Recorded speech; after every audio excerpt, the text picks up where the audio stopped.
The Board of Education meeting actually convened at 6 o'clock, and we've been in executive session.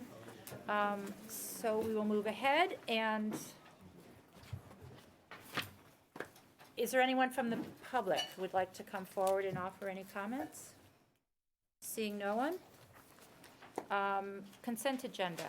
Has everyone had a chance to review the consent agenda? Is there a motion to approve? So moved. Second? Second. All in favor? Aye. Any opposed? Okay, the consent agenda is approved. One of our favorite things, the salute to excellence. Great, and we're gonna, if it's okay with the board, we're gonna combine Mr. McDougall's athletics update with our Oh, good. salute to excellence, since they are related, and then Chris can go off to his board of directors meeting.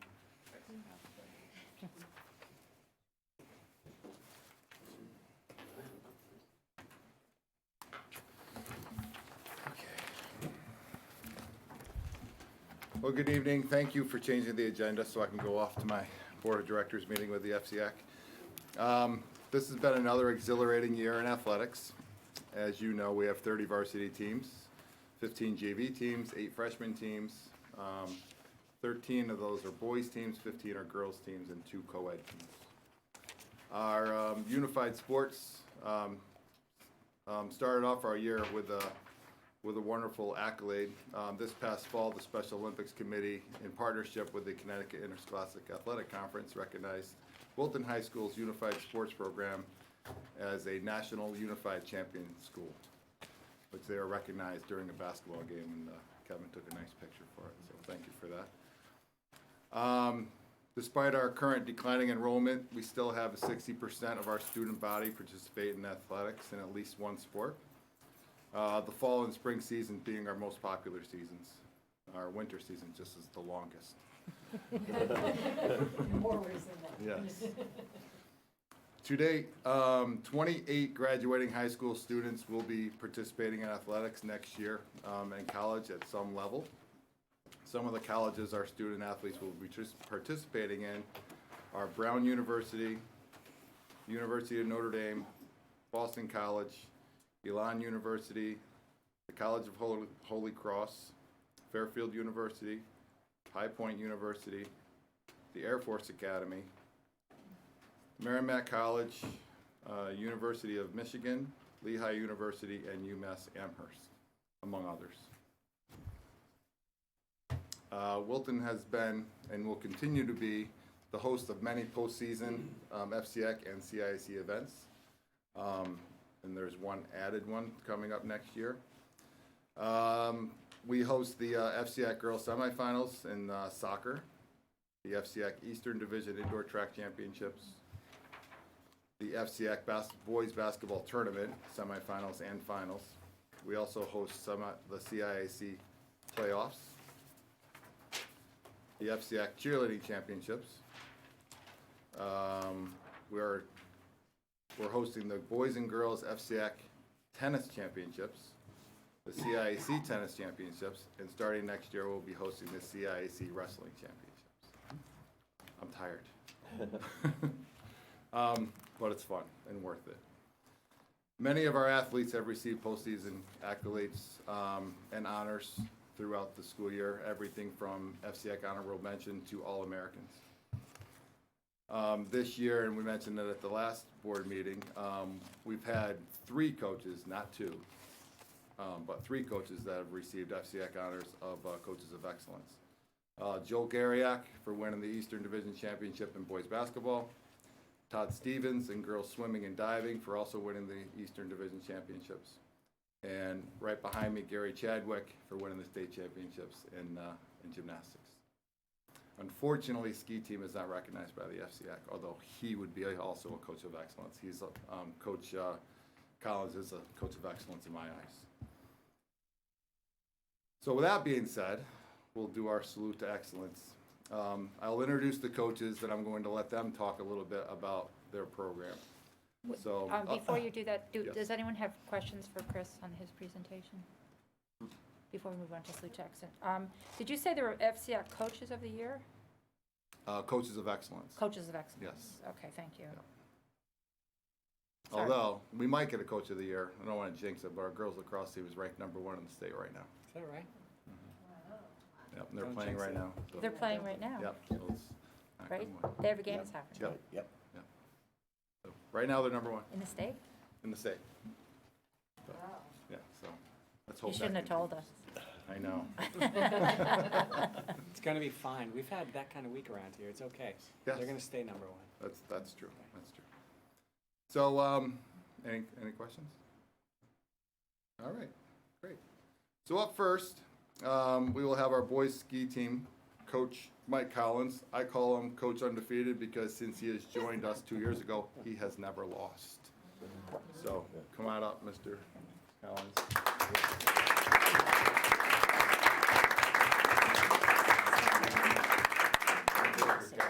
Yeah, August. We have one of our wonderful captains, August the Herities. He's here as well. August, why don't you come on up and join Come us? on up, August. First of all, I'd just like to start by thanking you for the opportunity to recognize our boys for 2 consecutive undefeated seasons. As much as I would love to accept the credit for this amazing accomplishment, the credit really does rest solely on the shoulders of the boys we have on our team. They're constantly calling up on the radio after their individual races to give course feedback to the rest of their teammates. They're sitting in my classroom over at Middlebrook after practices, poring over the footage from our practices, giving each other feedback and tips and tricks, things to try out on the hill.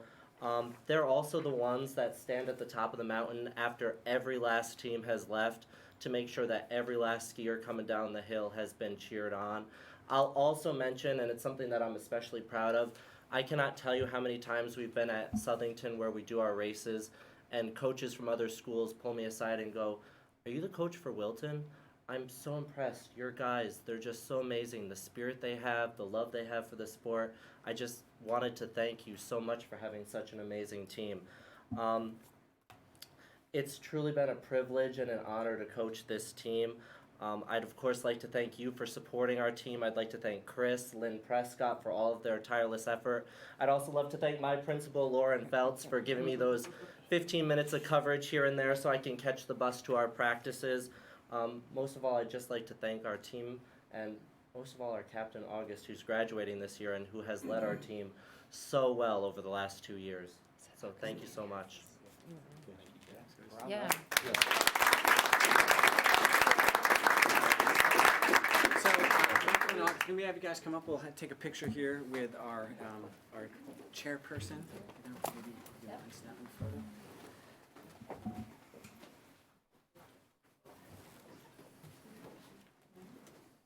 First of all, congratulations. Congratulations.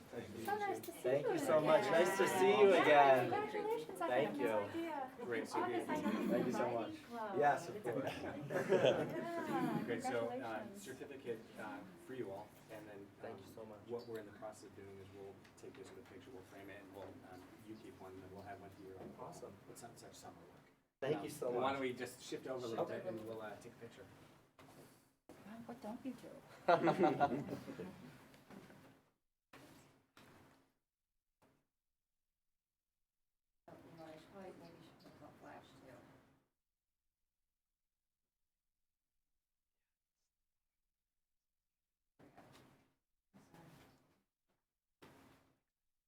Okay, you've got at least one in there. Thank you so much. Congratulations, guys. Yes, Yeah, Oh, thanks. wow. yeah, so, You're second. no more for me. Yes, no, I'm the oldest. Oh, you're the one. Yes. Okay. Where you headed? I'm still deciding, All right, but that yeah. one. Congratulations. Thank you. Yeah, thanks for coming out tonight. Thank you so much. Great. Appreciate it. Thanks for being here. No, you hold on to that one. Yeah. Thank you. Thank you. Thank you. Oh, that was cool. How about it?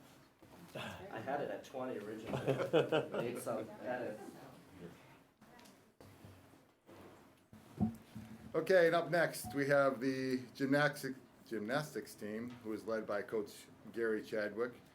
They have been named All-American for 11 consecutive years as an All-American team. They've also won the last 2 consecutive CIC championships. So, Gary and your team.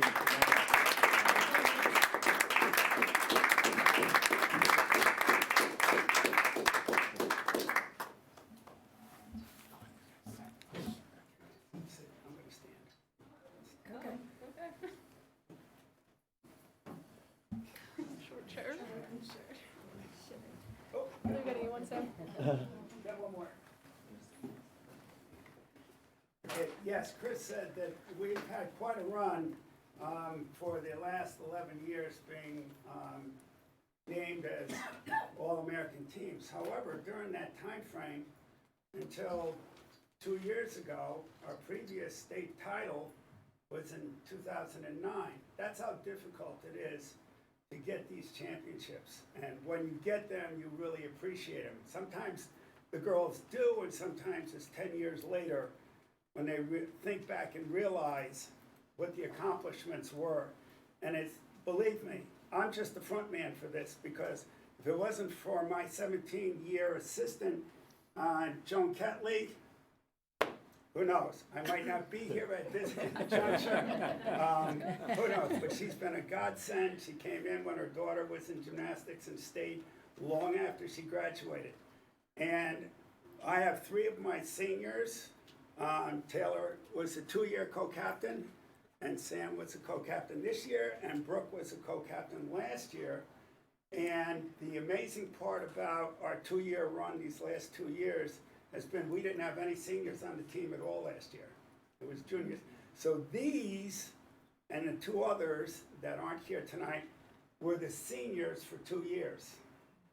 And as a result, keeping everybody together was an accomplishment that was very well rewarded, not only for the state title that we won last year and the state title we won this year, but also for a lot, and I won't get into it because there's many more than I remember, individual accolades that they won, not only for athletic ability, but also for their academic achievement too. And I will mention one, and the top academic / athletic award in the state of Connecticut is the Connecticut State Academic All-State.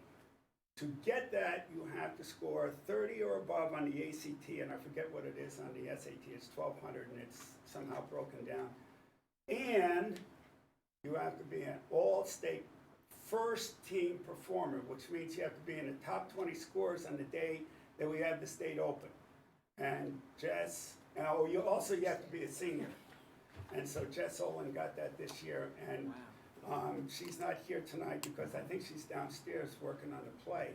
So anyway, it's just an amazing 2 years that we've had and how difficult it is to get. And I really appreciate these 3 and the other 2 for seniors for setting the tone over the last 2 years for the underclassmen who will obviously be coming back for next year. But having Joan Ketley with me for all these years has just been great. Being able to bounce things off somebody that knows the sport and not just make decisions based on myself and getting other perspectives. She's been great, and these guys have been great as well. And I will just say in closing, in all the years that I've been here, I've never gotten a call from a dean saying one of your girls has got an academic problem. And I think part of it's the nature of the sport as well. Thank you. Bravo. Okay, wow. So let's come up and we'll do a picture.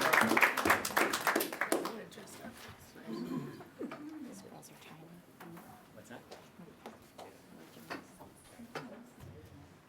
That would be Gretchen's So you get them started when they're like 6, right? Exactly. Yes, Brooke was one of mine, Sam was one of mine. Girls, congratulations. Thank you. Yeah, 2 years. You want to move down? Yeah, here, why don't we come right down and here, you guys can that. Fancy. That's right. It's a facsimile of the real thing, but you know, we're in a budget crisis. Okay,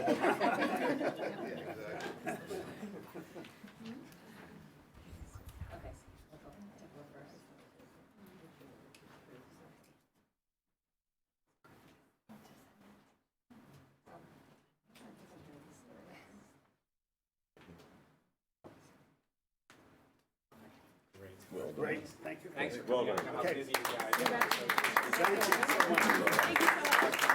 Very congratulations, really. Joan, thank you. So much. Thank you. Thank you. Where do you go? Congratulations.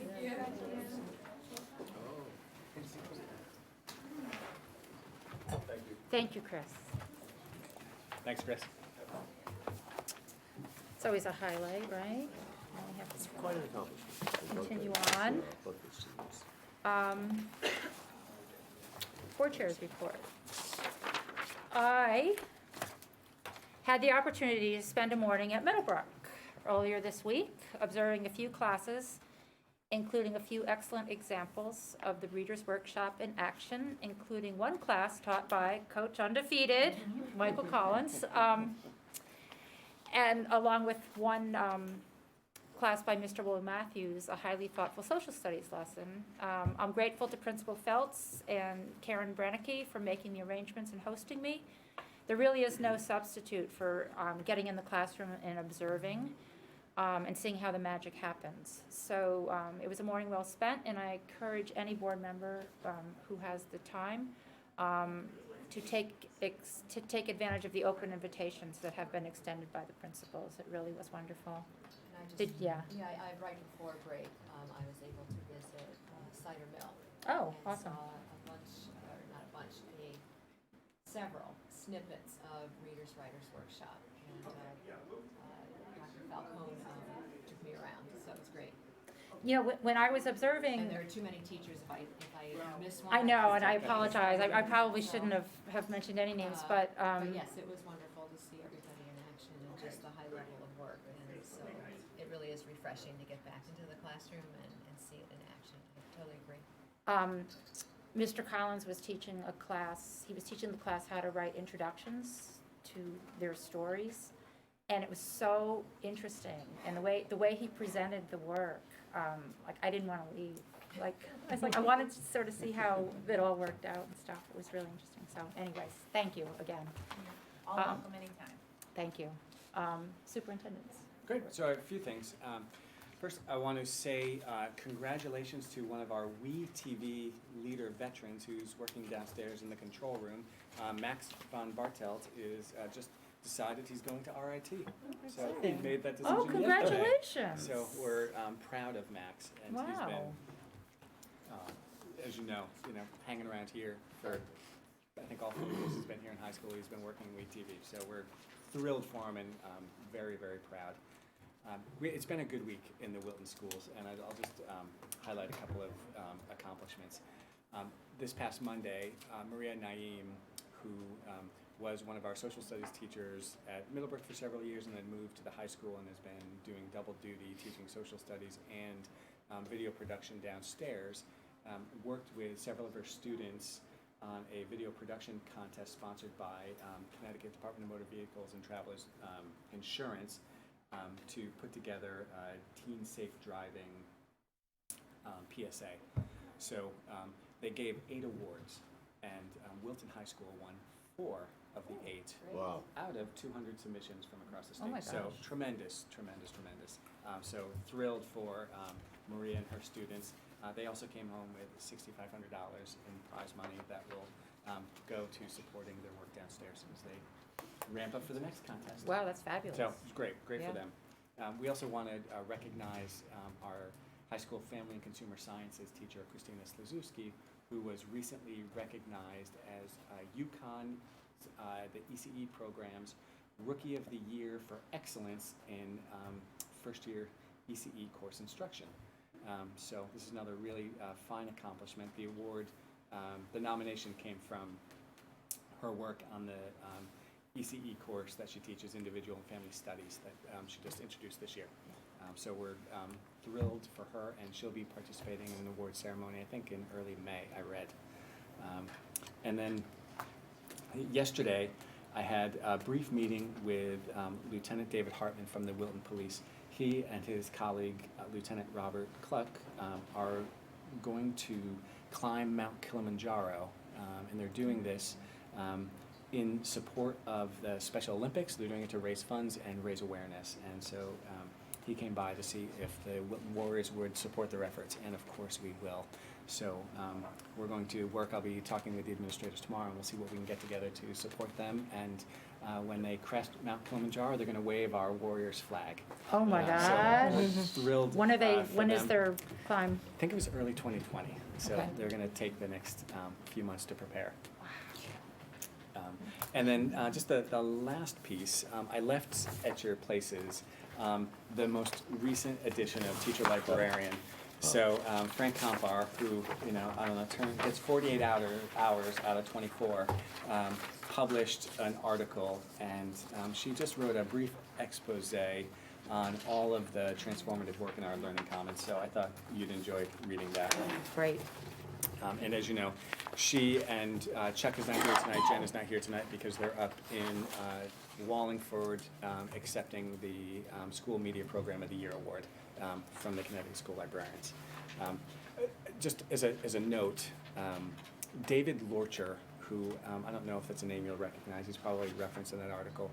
He is probably the guru of school libraries here in this country. He is very fond of Wilton and very fond of Fran. He lives on the other coast. When he learned that, he wrote a letter in support of our receiving the School Library of the Year Program Award. He flew in so he could present the award. So he spent the day with us here in the district, wow. and he's here with our folks up at that awards dinner. So, really just a tremendous accomplishment for Fran and company, and we're really, really proud. Can I add another? But please. On Keep 'em Monday- coming. On Monday night, the Wilton High School chapter of the National Honor Society inducted 14 juniors to the National Honor Society, so Yeah, that's congratulations. excellent. That's great. It's an excellent body of students. It's good stuff. Committee reports, teaching and learning, business house, You haven't met since the last meeting, okay? policy communication. We haven't met. That's okay. We're moving right along. Review and discuss MillerDriscoll Early Learning Center update. Great, so Mrs. Kuhn is going to give us a brief update, and this was a question that came up during our board workshops, and so just in response to those questions, Kathy's going to take us through a little bit of the curriculum and where we are with that program.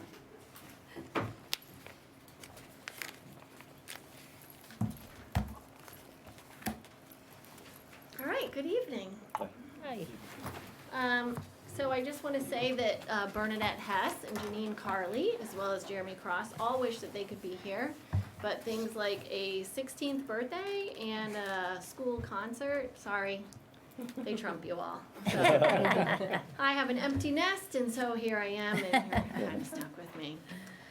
Before I get started, I also kind of want to give a shout out to my preschool team, the teachers, the related service people. I have to say we pretty seriously rocked their world in the last 2.5 years and changed a lot of things. So we're going to talk a little bit about that tonight and why we think those changes are appropriate. And if you have questions along the way, just let me know. And we're going to share some really cute pictures of children because I'm usually told don't share them. But we're going to do it tonight. So your presentation doesn't have the cute pictures. And I have to look here because I can't look up there all at the same time. So I just want you to take a look at this quote. This quote comes from a policy brief all about early childhood education. And I think the thing that sticks out to me the most is that in this brief they talk about the fact that it's actually a myth that pre-K programs are going to guarantee later achievement, which was kind of to me like, oh, well that's not great. But what they really point out is that it is the pre-K to grade 3 program and the consistency across that program that actually then leads to greater achievement further on down the road. So I think the changes we've made with MillerDriscoll and adding the preschool on to our elementary school facilitate, kind of support all of this research. And again, people hear me all the time because people will say, oh, K to 12, and I'm like, pre-K, or K to 2, pre-K to 2. And so it's funny because if you start listening for it, I think you'll hear more and more that people say pre-K to grade 12 or pre-K to 21, right? So we're very inclusive in that aspect. All right. So there's a lot going on at MillerDriscoll, and again, in regards to professional development, I just want to point out that thanks to Kevin Smith, we've been able to send 3 administrators to a pre-K to 3 leadership series through UConn. So I went last year, and Bernadette and Janine are attending this year. This is a great program. It's headed up by Karen List, who was a previous superintendent in West Hartford and is dedicated to early childhood. And she works with Andrea Brunell, who works in the Office of Early Childhood at the State Department. It's a 90-hour course, so there are 3 different modules around curriculum and instruction, assessment and evaluation, and then leadership. So it's a cohort of about 20 people from across the state of Connecticut. So it's great because it has public school people, it has community preschool directors, it has teacher leaders, but it's a great kind of think tank for a lot of information. And when we talk about creative curriculum later on, that's where the idea about creative curriculum came to us, and the information and the recommendations around that came to us. So that is exciting. The other changes we've made in professional development, because we are a pre-K to 2 school, is that all of our pre-K teachers do professional development with all of our other teachers, which is amazing. So when we do things with Teachers College, or we do things around play, or we do things around, math and focus, all of that professional development is done pre-K to 2. So I think it's kind of nice as the kids move up, those things are not, drastically different. One change that we made this year was we did take our humanities coaches who work with kindergarten, 1st and 2nd grade, and asked for volunteers to go down and work with preschool. They were more than happy to go down because they love the littles. And 2 of our coaches went down and worked on some emergent storybook reading and some shared reading. And I have to say, at first, there were a couple of preschool teachers who were like, this isn't going to work, the kids aren't going to be able to do it, this is way too hard for them.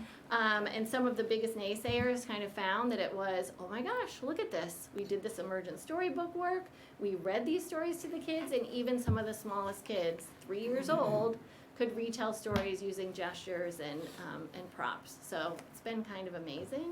And these are things, again, that they'll do when they move up into kindergarten, so it makes that transition even easier. Let's see. And then creative curriculum. So you can hit the slide. I have to just preface this with, right now, creative curriculum is something that we are dipping our toe in. So it is a huge program with a lot of resources. And we are piloting some of the units. So right now, this is sort of, the background of creative curriculum, but we're looking at some different units of study and having the 3s teachers and the 4s teachers pilot those units of study in their classroom. So some of the units of study include, these are really exciting topics, people. Balls, trees, signs, insects, sand, tubes and tunnels, like very exciting. So on that previous slide with the tubes and tunnels, when the kids finished that unit, they actually went to the STEAM lab and, played with the tubes and tunnels on the magnet wall. But again, these go through different investigations and have all kinds of resources with them. The teachers are looking at combining some of the ideas from the creative curriculum with some of the theme units that they already do. And then they're coming together and also having conversations about what are appropriate things out of these units to do with the 3-year-olds and what are appropriate things to do with the 4-year-olds. So right now we have Suzanne Clements from CES who comes in and does professional learning for our teachers. She came in one of our spring early release days and talked about the unit All on Sand, which is very exciting, and all of the different ways that you can use it and kind of webbing out. And then there are literature resources that are connected to it, these things that call, minute moments that are also in the curriculum that the teachers use. But right now, again, because of the support that we have, we are trying out a lot of the things. So that's sort of where we are right now with creative curriculum. And thanks to Andrea, who's been able to fund the resources for us. See if there's anything else I'm supposed to say on that slide. All of the materials too support the early learning and development standards, which those are the standards we look at in preschool, which flow nicely into the Common Core standards. The other things that are happening around planning is the preschool teachers do have IETs. So just like all of the other grade level teachers, the preschool teachers get together once a week and talk about different things that are more preschool specific. A lot around planning, a lot around sharing work samples and coming up with instructional strategies on where to go with the children next. In addition, we're looking at that vertical alignment from those, we call them the L's, but the early learning and development standards to the Common Core standards. And so we do have a lot of information around the crosswalk between where do the L's leave off and where does kindergarten pick up. Bernadette, this is on a slide later on, but Bernadette and Janine Carley actually did a parent workshop on the standards and had some buckets of standards out on the tables for the parents and gave them just different standards in different areas, somewhere around, literacy, and asked them to put them in order from, sort of 24 to 36 months, 36 to 48 months, what would be in kindergarten. And it was very interesting to see what they did with that. And then when they showed them the actual answers. So it was fascinating to see. But I think they also see the connection between what we're doing in preschool and what happens in kindergarten. We've done a lot of professional development this year on IEP goals and objectives. So again, making those standards based. And the best part about the L's is it starts, when students are born, when kids are born, and goes all the way up through 5 years old. So it's very nice if you're looking in a particular domain area, you can just chain back in that domain area to see where the student is, and then those are great resources for writing goals and objectives. So if Kevin is, looking across, understanding stories or retelling stories, we can chain back to, what is he able to do? Okay, well, he can listen to the story and he can tell me who's in the story, but then beyond that, he can't do any of these other skills. So those are things that become IEP goals and objectives. It's similar to what we do with the Common Core for the K-2 side. So we do a similar thing with students who are in special education. Based on those same projections, you can chain back so that, again, it's standards-based, and then you know where you're going next. The other thing that is really exciting this year, and in my dream world, that we're actually doing is enhancing that preschool to kindergarten transition.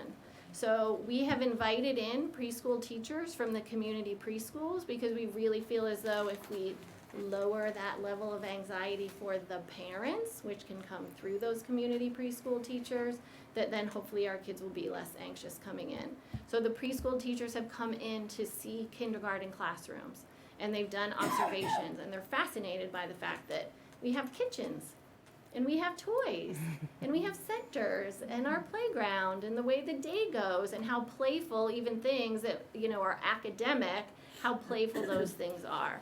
So that has been helpful. I've also gone out to the community preschools to talk to the parents.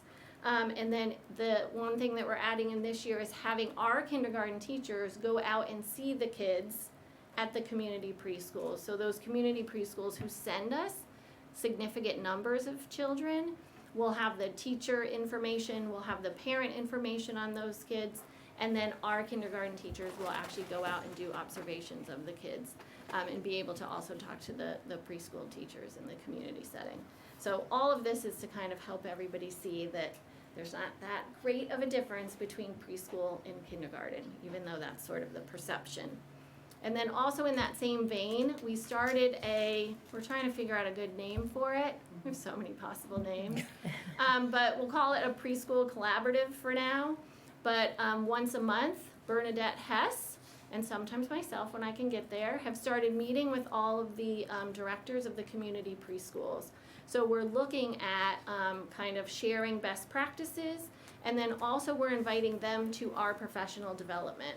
So if we do professional development on a particular topic, like that parent workshop that Bernadette and Janine did on the L's, we had community preschool directors coming to that and then saying to them, can you come and do this with our parents?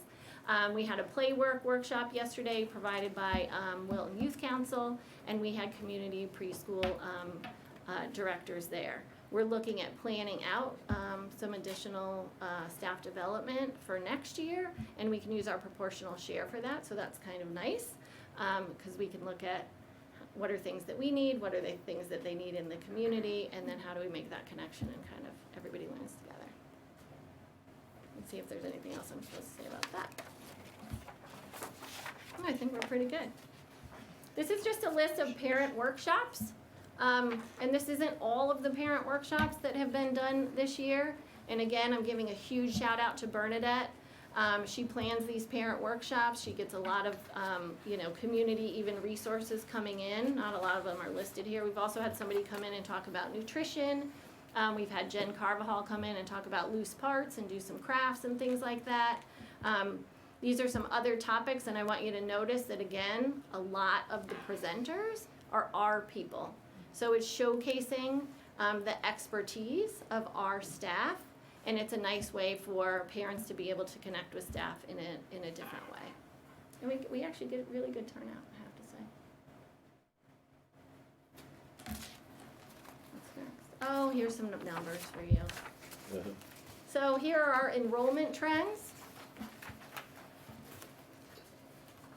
So when you look at April, May, and June, those have an asterisk there because those are the birth to 3 students who will still be coming in. So we're always growing and always changing, and we're pretty much bursting at the seams. So if you want to show the next slide. As you can see, the numbers in our classes are really high. So that's where we are right now. Trying to look glass half full. It's not going to be a huge transition to kindergarten when you're in a class with 15 or 16 kids already, right? It's only going to be a couple more, right? So that's how we're trying to look at it. But it's, it's pretty crowded down there. And we do like to keep the ratios around 50-50. And so, that's something that also as the year goes on, but obviously you can see that the ratios change.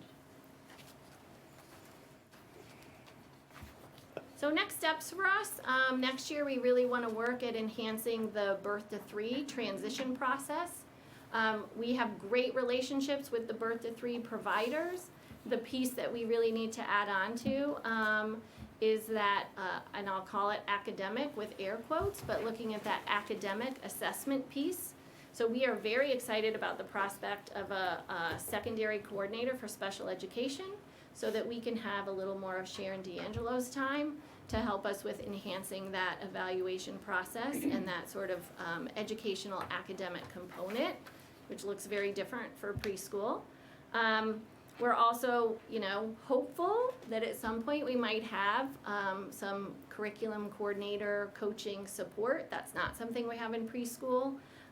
So the coordinators are K-8, and they are really K-8, not we just correct them and say pre-K to 8. And so a lot of this work, we're doing in-house, but having some support in that area would be great. And then we also put into the budget for next year, NIAC, which is the National Association for the Education of Young Children, kind of doing a first step in an accreditation process, which would be a self-study. So they have 10 different areas that we would look at, and we would do a self-study to see where we are in all of those areas, and then decide how we want to proceed. So I think it'd be a great place to look at what do we have to celebrate, and then what are those things that we still have to work on. I think it would also be helpful in moving forward with creative curriculum, because that would be a huge piece of that self-study is what is our curriculum and how are we using that more systematically. Created an early learning and development standards progress update. So before, when you would come into preschool, if you were in special education, as frequently as the older kids would get a progress report, kids would get updates on their IEP goals and objectives, but we didn't have anything for the typical peers who were in preschool. So we took the L's and we broke them down, and we wrote a 3-year-old progress update and a 4-year-old progress update. So now all of the students, whether you're special ed or a typical peer, you get this progress update with comments from the teachers. And then in addition, if you're in special education, you get an update on your goals and objectives. So. How often do they get the updates, Kathy? 3 times a year, just like the progress reports for K-2.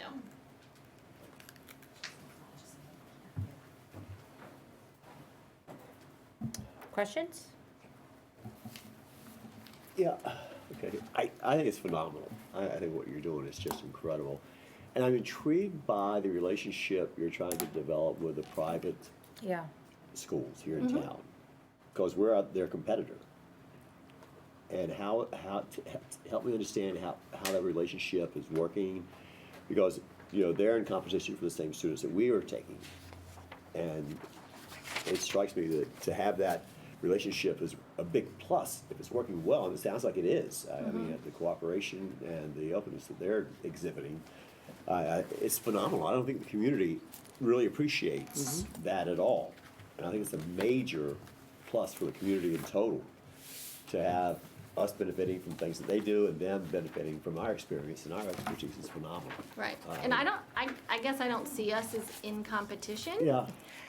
Because first off, we have a waiting list for typical peers. Yeah. And second off, those students are going to come to MillerDriscoll Yeah. eventually, Yeah. right? Or most of them. I mean, Yeah. some of them are from other towns or Right. whatever, and so they'll Yeah. benefit from, you know, I that just think that's support, remarkable but, to do yeah. that, to help them, which everybody in town benefits. right, If they can learn from us and if we can learn from them, I think it's a big plus yeah. across the board. The other thing. Wait, can I just say one more thing about that too? Yeah. Yeah. We also have itinerant students who come for just some related service, so it's very nice. So those are students that we share. So they are in, you know, most of them are in a community preschool, but then they come to us for maybe some speech and language or some occupational therapy. So there are quite a few students that we share as well, so that's helpful. Okay. I'm Well, I was just looking great. at the roster or the attendance or the student makeup. In a year and a half, our sped student count has almost doubled. And what does that say about the future? And is that growth rate going to, or can we read anything into, can we learn from that or read anything into that? Because we've gone from 24 to 45 in a year and a half as sped students at this level, Right. which, Yeah, I don't think Causes- we know yet whether, you know, the people, they were in the community already and just kind of waiting to see what the program was gonna be, Yeah. or if we can reliably predict how many annually. yeah. But I think you're right. I mean, we had talked about opening a sixth classroom. That was a proposal that Kennedy made Yeah. more than a year ago. Well, are there sped students in the private schools, private pre-K programs also?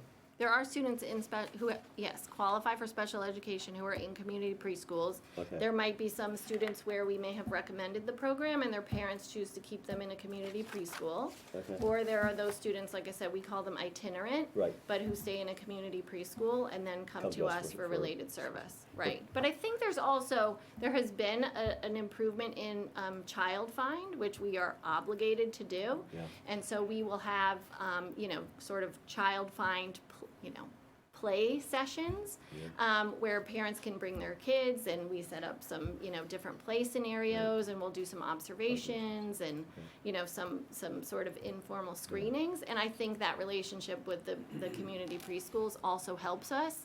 And there are a lot of students that when we intervene early, because a lot of students come in with maybe some articulation issues or, you know, some disability categories that aren't as severe, we intervene early and we see those students exiting before they leave MillerDriscoll, just so you know. It's just the growth is There's also concerned. available in IDEA for the age 3 to 5 population Right. is a category called developmental delay. The IDEA anticipates that there are students who will have delays in their developmental milestones that may not have lifelong disability Right. with good early Right, intervention. So if you look at, we're often not really diagnosing in the 13 disability categories we do post-school age.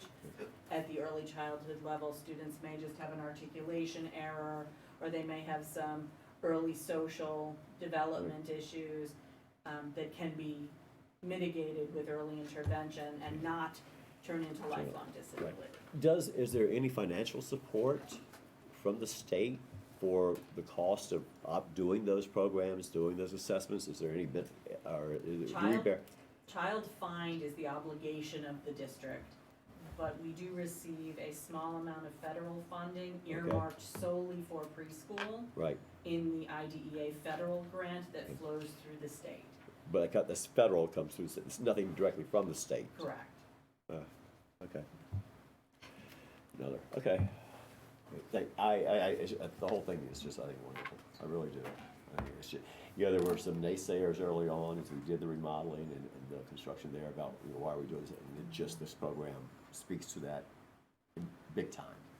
If I could just, in preparation for the 2021 budget season, one of the ideas we've had, given that preschool grows across the year, and in order to meet both the coaching and staff development need and that 6th class that we don't really need in the fall, but we always are gonna need in the spring because of the Entry level, 3-year-olds right. coming in.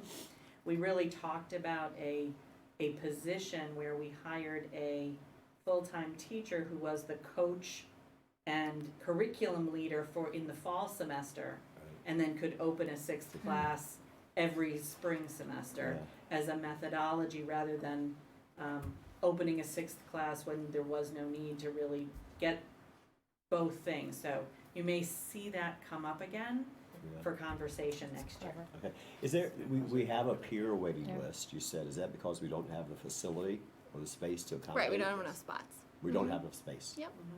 Well, Wow. yeah. We're packed. We're packed. And if you recall, when we were doing the whole remodeling program, the precinct, everybody was like, no, Oh, I know. it's, All the empty classrooms. yeah. Okay. I just think it's a wonderful, what you're doing is just wonderful. I So really do. we're obligated as a district, Yeah. in that age group, anyone identified with a special need, we're obligated to take them in Yes, our To provide programs. services. Provide Well, not services. We're necessarily in our obligated to program, Provide services. but To provide them an appropriate educational Starting at age program, 3. Starting at age starting on the 3. 3rd birthday. His birthday. Whenever that So occurs. regardless of when that is in the year, we're obligated to start them. So if it's March 1st, Yeah. they start March 1st. But we have students coming from all different pathways, so some come out of birth to 3 because they've already been identified as having needs through that, sort of pathway, and so they'll come to us on their 3rd birthday. But then beyond that, we'll get referrals from parents, we'll get referrals from our community preschools, of kids at all different ages. And our pre-K is strictly Wilton residents, both sped and typicals, right? I think it's a really exciting, wonderful program, as Glenn has pointed out. My question is, in terms of data collection, ways of measuring growth in the little ones, how do you do that?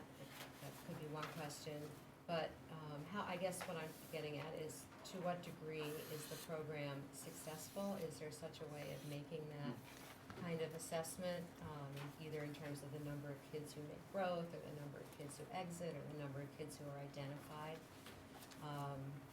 And what do you think the strengths of the program are? And then are there some areas that you've identified, through all the PD or through your assessments that you want to grow even more in? Does that make sense? Mm-hmm. Well, I would say the strengths of the program are that it's an integrated program. Okay. So that you have students who are in special education learning right next to their typical peers. So I think that's huge. And so I think that's been, a big change. So even though there was some integration before, but the number of peers we have now is amazing. Okay. And so they provide good models of all kinds of different things. So I think that's a huge strength. I think also the team in the preschool is outstanding. And the fact now that they do not just service, well, the teachers do, but all of the related service now who work in the preschool also work on the K-2 side of the school. So what we've really tried to do is coordinate the services for those kids in special education to say, if I come in as a 3-year-old and I have a speech pathologist, we want that speech pathologist to follow that student for a certain number of years, and then maybe make one change to have a different speech pathologist if that student is going to be at MillerDriscoll for 5 years. So that's something also this year that we have started to keep databases to say, so Kevin comes in, he's getting speech, he has Amy Jones. Amy Jones will have him as a 3-year-old and a 4-year-old, transition up with him to kindergarten, and then maybe he'll switch to a different speech pathologist.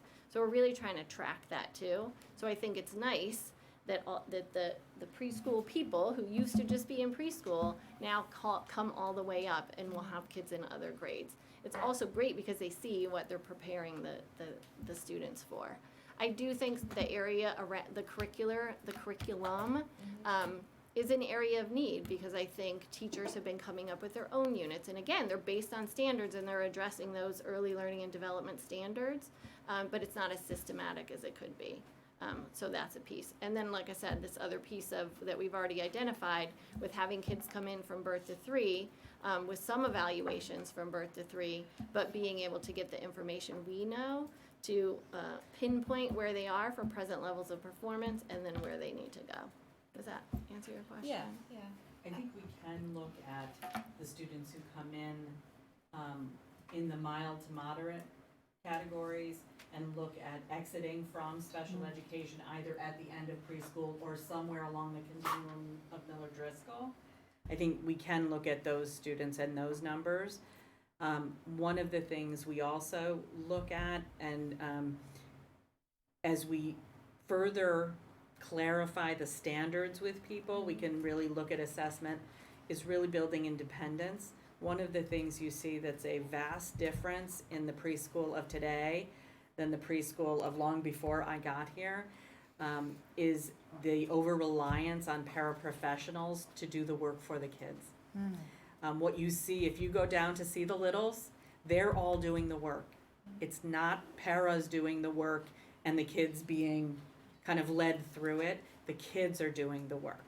And so what we're seeing as the kids come through MillerDriscoll is less of an over-reliance on adults, more agency, Yeah. and independence among all the kids, not just the typically developing kids, but the kids with disabilities too. They have more agency, and and that- those are some of those. They're hard to quantify on a test, but you see it as they're coming through in the past couple of years. Okay, and that was my question, is like, what does student success look like, and are we measuring it? That's fabulous. But, so that's wonderful. And then my last little question is the first quote, talk about pre-K to grade 3, and we are not structured that way. Right. Is that a challenge? Is that something to worry about? Or guess what? Too bad. I mean, I don't know, does it have an impact or? Well, we're working on that too, that Okay. second to third, kind of bridging that gap right there. And I had originally put it in the presentation, and then when somebody checked my presentation, they were like, why do you have that second to third thing in there? We're talking about preschool. But we are, so we're working with Cider Mill. Again, our teachers are going up, their teachers are coming down. And so we're looking at bridging that transition. Pre-K to grade 3 Yep. as a unit. Mhm. And so I think we should, as a board, keep an eye on what that means and what It do is we a need leap. to do. Yeah. It is a leap, and if you look at the special ed data, we have a big bump in identification at grade 3, and Sharon and I talk a lot with Jen and with Kathy about, is that leap, is that placement between grade 2 and grade 3, at least in part, it's a maybe it's not the right time, but it is what Well, it it's a is. structural issue. But we need to and think have about how look we at it. can Yeah. build a strong bridge Good. between second and third grade. Thank you. And the pictures are cute, but feel free to come visit. Oh, it's cuter in It's vivo. cuter.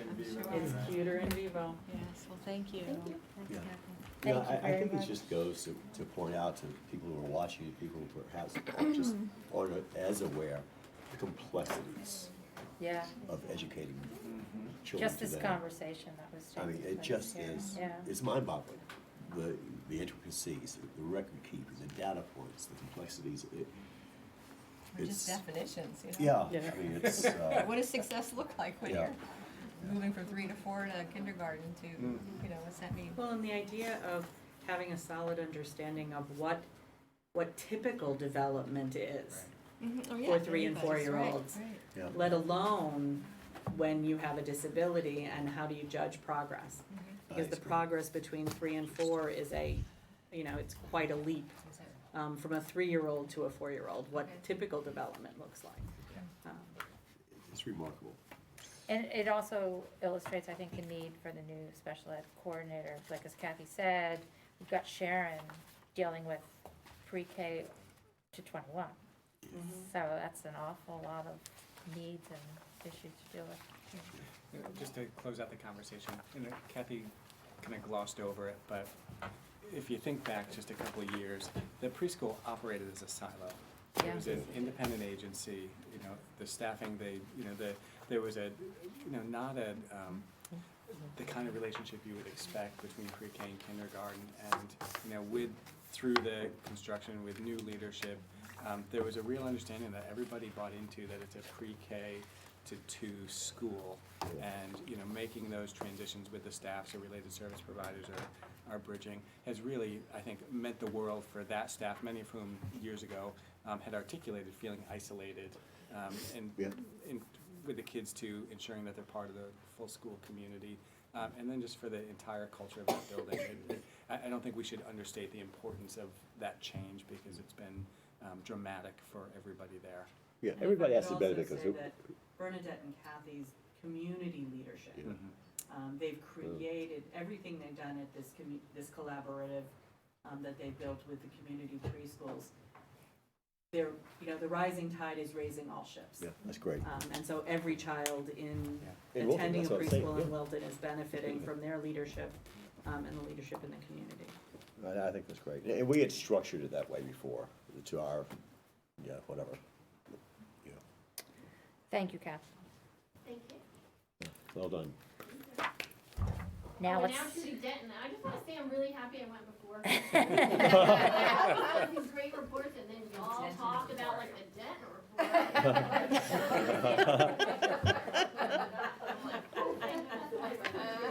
Kathy? Kathy? Oh, Kathy? Trudy probably won't have pictures of cute kids in her report. She just has math problems. I know, but not yet. But she's brought us math problems to do. And we're the manipulators, though. This is going to be a discussion on, a review and discuss grade 6 math. Correct. This is the 6141 that was presented to the Teaching and Learning Committee just before break. This proposal represents the revised 6th grade math course based on the new math course sequence that we've discussed here and presented. I just want to clarify, this is just for 6th grade, which we will roll in next fall. Our anticipation is that in the fall, we'll be presenting for 7th grade math and then the subsequent year for 8th grade and the high school as we phase in each component of the new course sequence. This approach has been necessitated because our current approach to acceleration has left too many students without the necessary foundations in math to be successful in later middle school and high school. The practice of allowing students to accelerate by skipping content is among the factors that's created learning gaps for students. We expect that our change to our secondary math course sequence will ensure that all Wilton Public School students will have the necessary foundations in middle school math to be successful in high school. The grade 6 course that we're presenting tonight is a Common Core aligned middle school math course in grade 6. The focus of the curriculum is on 4 critical areas: connecting ratio and rate to whole number multiplication and division, completing the understanding of division of fractions, and extending the notation of number to the system of rational numbers, which includes negative numbers, writing, interpreting, and using expressions and equations, and developing an understanding of statistical thinking. And in the application, we included the essential questions that are embedded in the curriculum. I want to take it just a step back and explain that what we're really doing with respect to the curriculum is developing a self-curated math curriculum. You're going to see references tonight to something called illustrative math. It is an open source, online, extremely highly rated middle school math curriculum Illustrative math is in the process of developing also high school curriculum for Algebra 1, Geometry, and Algebra 2, which will be released in late summer, which we will take a look at. But the idea is not to throw everything that we've done out.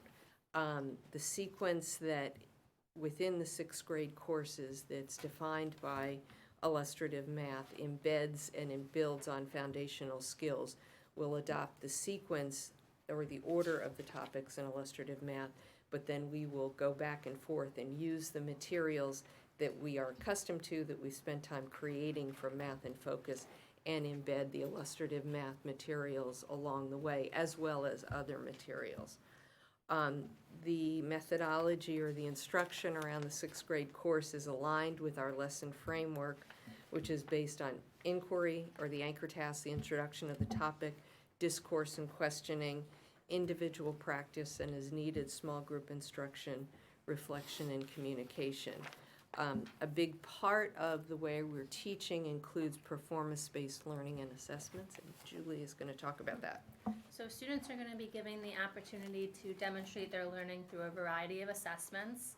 The new sixth grade math course is going to follow the sequence of the illustrative math, like Trudy just said, but we also are going to use the Math in Focus and other supplementary materials.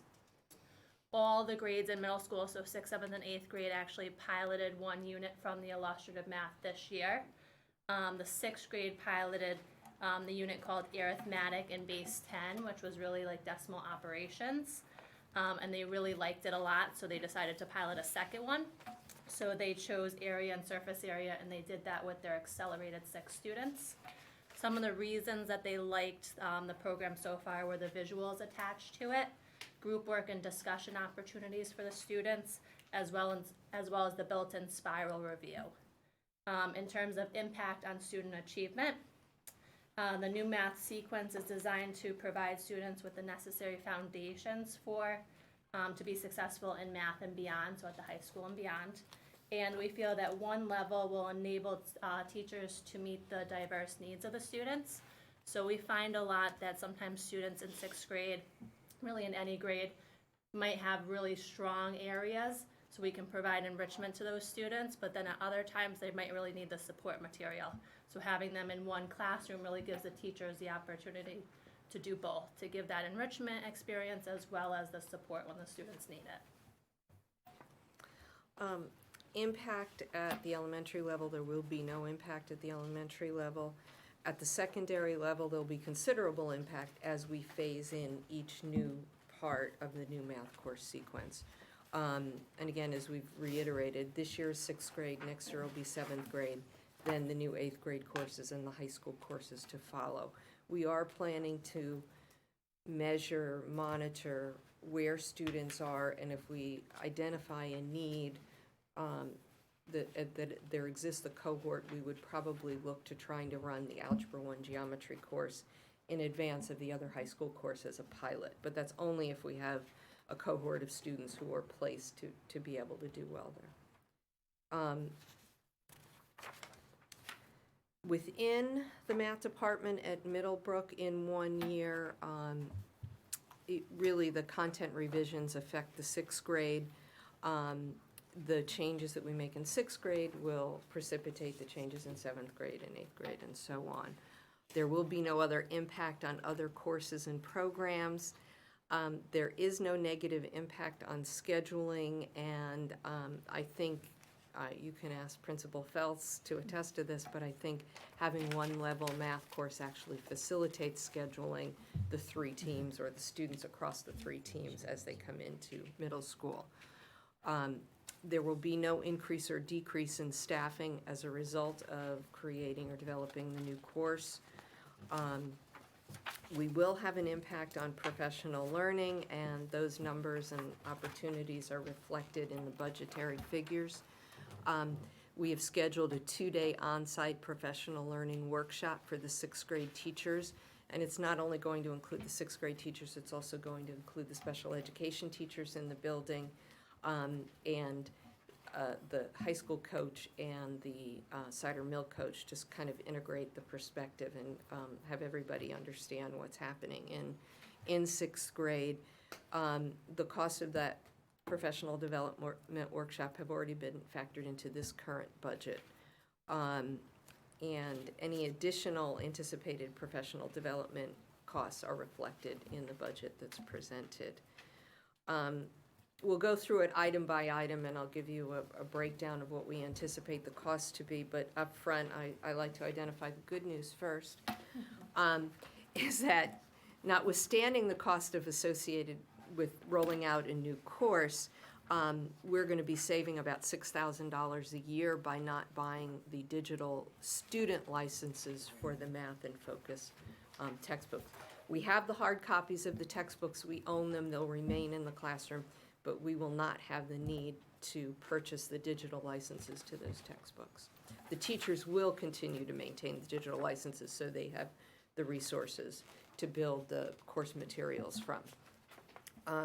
If you look across the 5 years, this year we will have about 20 days of summer work associated with developing the course. We've already started to do that work, but we'll complete the development of the course, the assessments, the lesson materials, the units.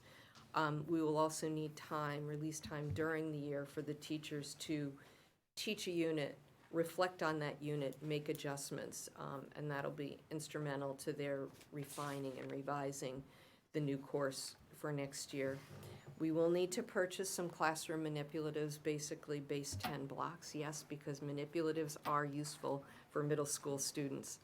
And Cider Mill uses all of theirs, so we have to buy our own. And then, as I mentioned, we have the 2-day on-site professional development workshop with Open Up Resources. I just want to make mention of a couple of other resources that we intend to draw on. Most of them are actually open source free materials. Many of them factor into problem-based lessons, emergent math, the mathematics assessment project, and open middle. On the second page, I've detailed the cost of the digital Math and Focus licenses for teachers, and then one Mathalicious license. I know, don't laugh, the name really is Mathalicious. They're performance, they're problem-based lessons, and they're really incredibly well done. And they're one of the few resources of that type that require a digital license, so we'll get one for the building, and everyone will be able to utilize it. So when you sort of look at the totals, for this year, we're covered in terms of cost. Next year, with the savings in the Math and Focus licenses, we're about even. And then for the subsequent years, we're a couple of $1,000s ahead of the game. That's good. How does this compare with what's happening in, you want to talk about professional development. Sorry, Sure. Why don't you go ahead? So for professional learning, we know that teachers will need release time during several years of implementation in order to reflect and enhance on the curriculum as needed. Basically, from now until next year, we're planning the 2-day PD that Trudy had mentioned for the teachers. The teachers have felt very supported this year with the curriculum work that we've done, and we're going to continue to do that next year with unit development and really including that enrichment and support materials for them. And we also want to utilize a lot of the pre-assessments in order to get a quick measure of where students are, where their next level of learning is, and then also that will help kind of really facilitate our instruction for that unit. So some of our PD that we have planned coming up. In terms of comparable data, the implementation of the Common Core, now that we're into the Common Core implementation, I think many districts are realizing the increase in rigor, particularly at the middle school level. That's resulted in a lot of school districts across the nation rethinking acceleration practices. We know that in Massachusetts, really, for the most part, it's single acceleration. New York State is predominantly single acceleration. California has gone to single or no acceleration in middle school. And that really is, there's the beginning recognition that it's essential for students to have that additional time to develop the foundation skills that they need. Connecticut has also begun a study of the state of mathematics at the secondary level, and It's anticipated that there's going to be a written report in June of 2020. There are 4 subcommittees studying the issue, one of which is focused on course sequence and acceleration. So it's good to know that other people are that we're all looking at this. Where do we go from here? We anticipate fall, we'll implement the 6th grade course. We'll present the changes for the following year to the board in next fall. And during 2019 summer, we'll do a lot of the curriculum development work. And through the course of next year, we'll be assessing the material for effectiveness and see what we need to adjust. The feedback we plan to get not only from the teachers, administrators, but also from the students in the course. We'll be soliciting regular feedback from the students in 6th grade. The proposal's been reviewed by Teaching and Learning, Dr. Smith, and teachers as well, and coaches. So the other thing I just want to point out, I'm not going to spend time going through it, but I just want to point out, I put together a summary of the structure, the curriculum philosophy for illustrative math. There's a sample of the teacher condensed lesson plan and the student materials to look at. Questions? Yep. The illustrative math, is it accessible by anyone? Yes, in So I fact, can go online, yes.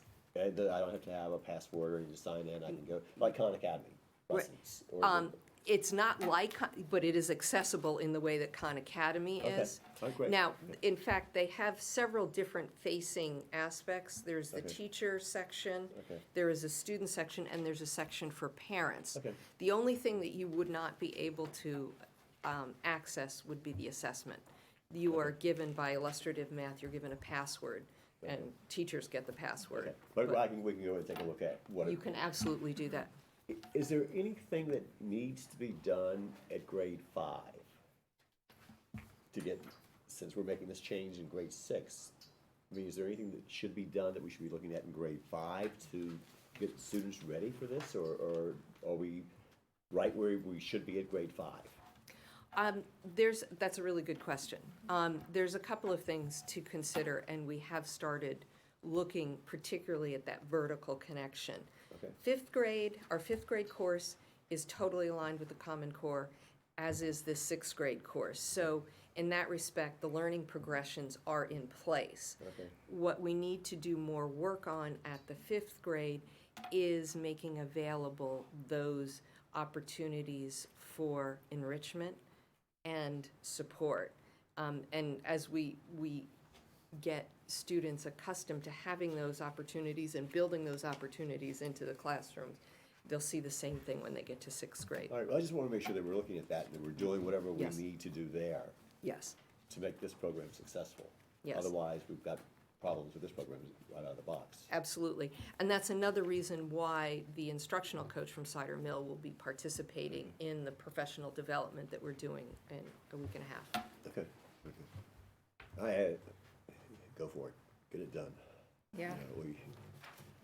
Dire Additional questions, need. comments? Well, Trudy, when she presented to us, our committee shared feedback about when you did workshops and sessions with parents. Can you just give the board Sure. a We brief did- summary of the feedback that you received from We parents? did 4 community information sessions, end of February through the end of March, 2 daytime, 2 nighttime. We had anywhere the largest attended one had about 50 parents there. So we probably had about 100 people in total across all 4 sessions. Generally, I would say more often than not, parents asked, when can my child do this? There were small numbers of parents who were concerned that their children would no longer have the opportunity to do accelerated math in 6th grade, but I shared a conversation that I had with a parent whose child does very well in math and who said, no, I want my child to stay in 6th grade. I think this is a good thing. So to get that feedback has been very validating, really validating. It's not to say everybody's thrilled, but more people are happy with this than not. Makes sense. Well, it just makes sense. I mean, it's a common sense approach to what we need to be doing. Well, I think it's more than that, because I think it was the thoughtfulness in which you addressed the board, addressed the teachers, took all the input, rolled it out, because the initial reaction would have been, what do you mean you're gonna slow down math? Yeah. And Right. what happened in acceleration, and my kids, I don't want them being bored. So the fact that we're not hearing any of that is quite a testament, because I I'm really really glad to do hear that. think, I really do think that that would have been everybody's knee-jerk reaction. And to be honest, that was my first reaction was, well, we have a cohort of kids who are doing really, really well, so are they gonna continue to be stretched? And so with all your hard work and explanation for the non-math person, I think they'll be stretched. So anyway, thank you. I think it's a lot in the rollout and the curriculum development. And you're mixing the two materials, the math and focus and the illustrative math. And so, we're trusting that that's gonna work. It does sound a bit, I don't wanna say strange, but novel. Is that true? I mean, are the vocabularies different, between math and focus materials and illustrative math? Different textbooks or programs, Yeah. label things differently? I think the challenge comes from the way we've come to think of what curriculum and instruction should look like. You open the textbook and everything you need is contained in that textbook. And that's just not the way it is. Right. I almost never taught from a textbook when I was in the classroom, so for me, it's not unusual at all. We have the framework of the Common Core standards, so we know what students need to know, we know what they need to learn. We found that, particularly with Math in Focus, while there's some very wonderful things about the program, there are many places where Math in Focus is not aligned with the standards.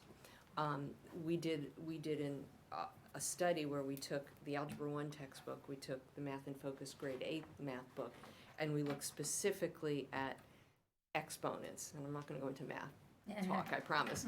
But the 8th grade math textbook had problems that were more rigorous and too rigorous than the Algebra 1 textbook.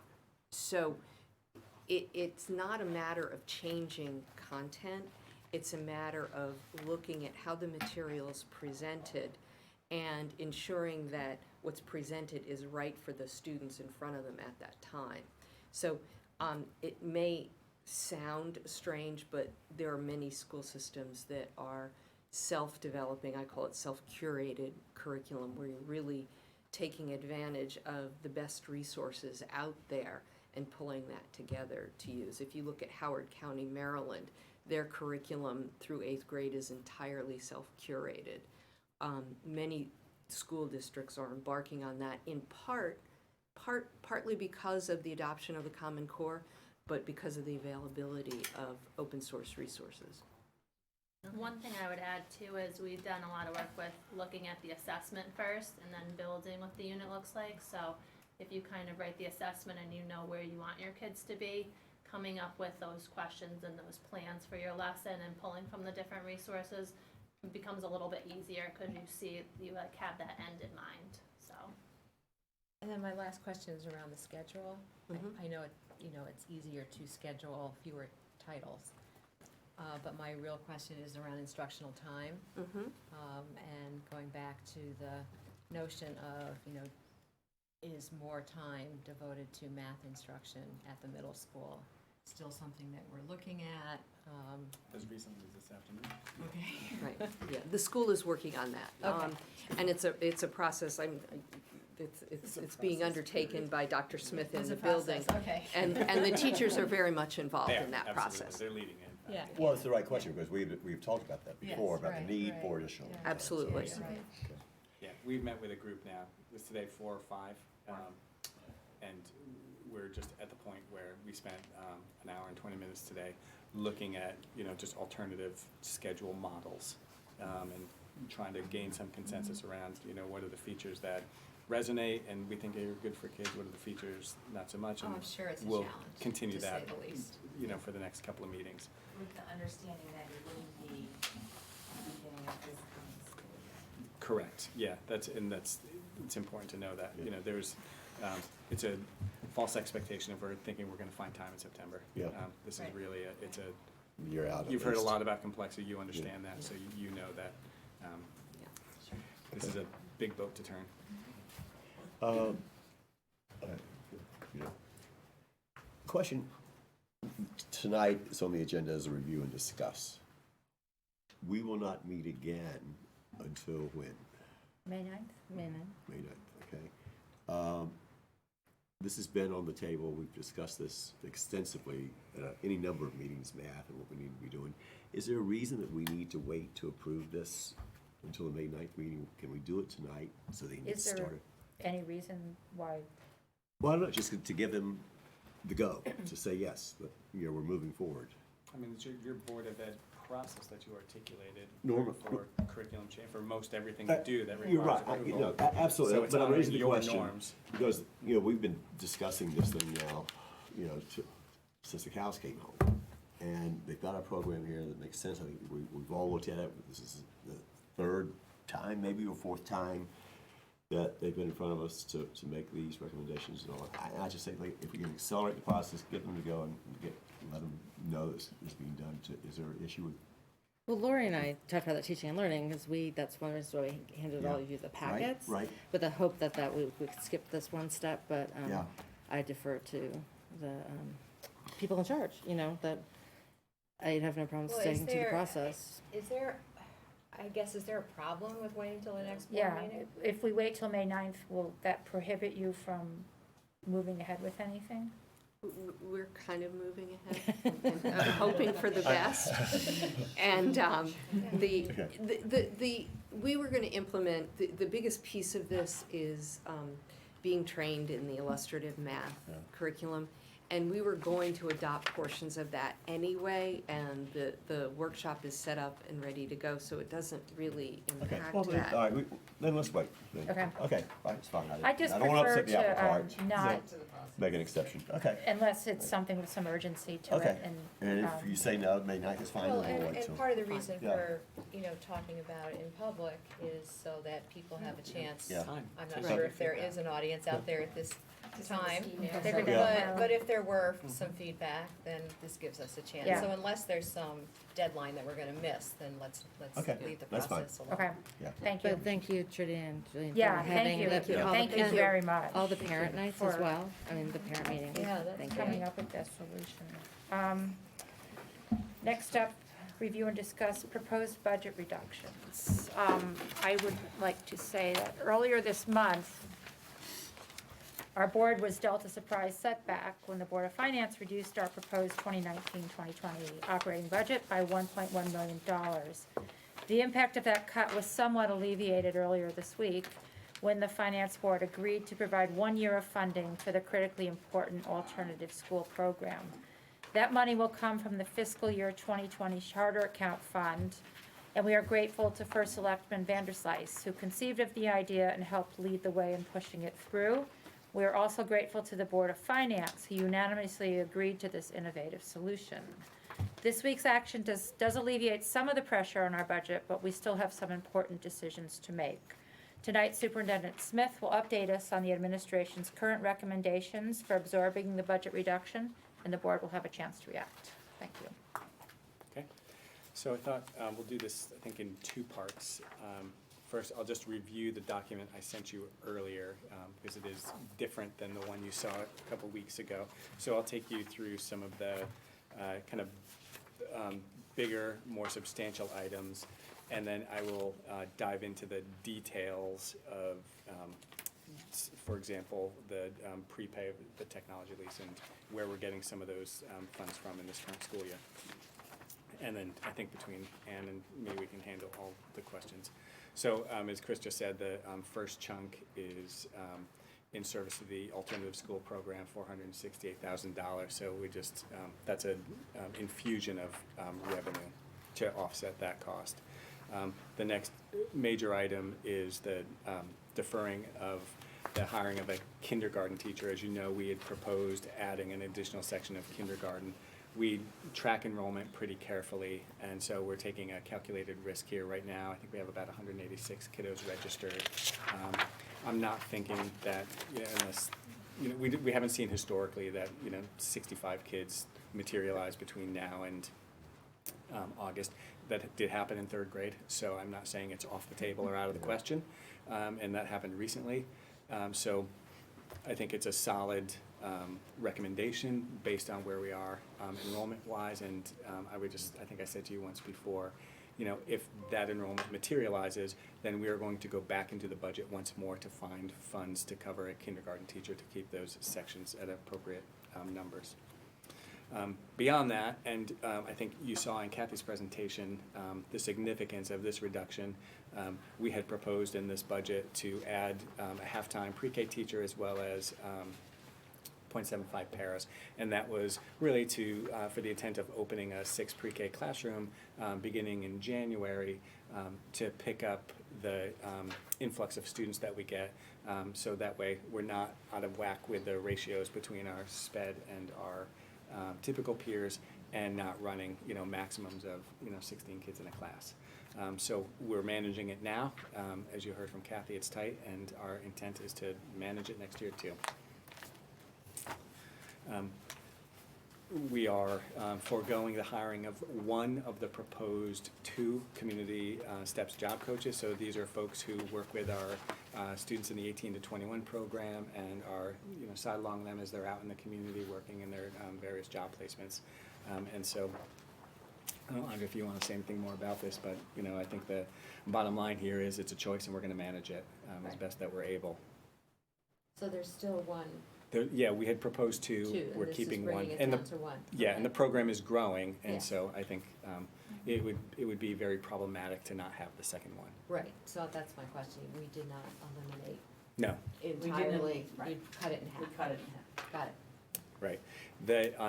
We're reducing the training and conferences line, the contract services line by just a hair over 43,000. The simple bottom line there is the principals went back with Dr. Smith and had to reorganize their priorities. I can walk you through some of those details in just a moment. Correspondingly, we send people out of the buildings, or we have consultants and trainers come in, and we take staff out of classrooms, and then we try to backfill on those days with substitutes. So we're proposing a corresponding reduction in our use of substitutes in the amount of $50,000.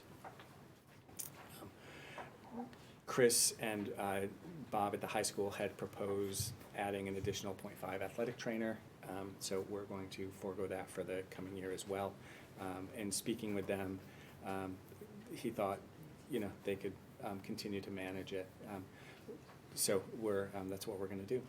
Is that, can I just? Yeah, go ahead. Interject a question. Is that a health and safety issue at all? I think, I asked the same question to Chris, and, his response was, we're making it work now, and we'll just make it work. They proposed the athletic trainer, to enhance the services that we're, providing our athletes, and to have, 2 halftime trainers, as games were going on, so you could have one down on the stadium here and one over at Lilly, and so now we'll have one that goes back and forth. I think the other trade-off is, and Bob, weigh in here, if we need to bring in short-term, paid on contracts to cover games or shorter periods of time, we would go ahead and do that as well. Okay. Do you Well, want to add anything to that? No, I think you're accurate, Dr. Smith, thank you. Well, I'm just concerned about anything that, if we put it into the budget because of health and safety issues, that we leave ourselves open. So I just want to make sure, and what I'm hearing is that if you need to do a contracted We will. per diem kind of thing, when all is said and done, will the money savings be that big then? It's a great question, and I think we don't spend $27,000 on supplemental athletic trainers today. So the likelihood that we would next year is pretty low. But that's not to say that we wouldn't eat into some of that savings. Okay. And then just a small amount out of consultant services, and so these were, just a couple of things. We're going to let go of our music accompanist at Middlebrook School. We're going to forego some guest speakers that come in for the public speaking classes at the high school, as well as some proposed guest speakers for the peervention program. The technology lease, as you know, we froze the budget several weeks ago, and we have been combing those accounts, and so we're going to take $250,000 of this current year's budget and dedicate it to purchasing one of the technology leases that was planned in the 1920 budget. And let me just finish this list, and I'll go back into what some of those dollars are. And then the remaining few pieces, we're reducing the additional timeline by $10,000. So that's money beyond the salary account that's often used to pay for additional days in the summer for clerical support. And as you may recall, we've had a pretty loyal cohort of interns working here this summer, just doing technology support in the buildings. Unplugging all of our computers, pulling them out so the custodians can go in and clean, and then setting them up again when they come back. So we're dialing that down. I think we're taking some additional days from other places beyond technology, but that looked like the big one. $7,700 from athletic equipment, so those are just going to be deferred purchases, and then about $37,000 from general supplies across the district. So that's the whole. Just go into, what do you want to know about first? You want to know about the 250, and it's kind of where we're getting some of those from? Yeah, I want Do you want to hear about some of the 1920 funds? So, as you know, we have hundreds of lines in our budget, and so we are, let's see, and we had some unexpended funds in this year at MillerDriscoll, so we're taking $1,400 from MillerDriscoll. Some of that, it looks like, was dedicated to some additional Orton Gillingham training. There was some that was left over from the early learning, professional learning that Kathy had mentioned before. We're taking $1,500 that was dedicated toward, Kathy, what's 3R teacher training? I wasn't familiar with that.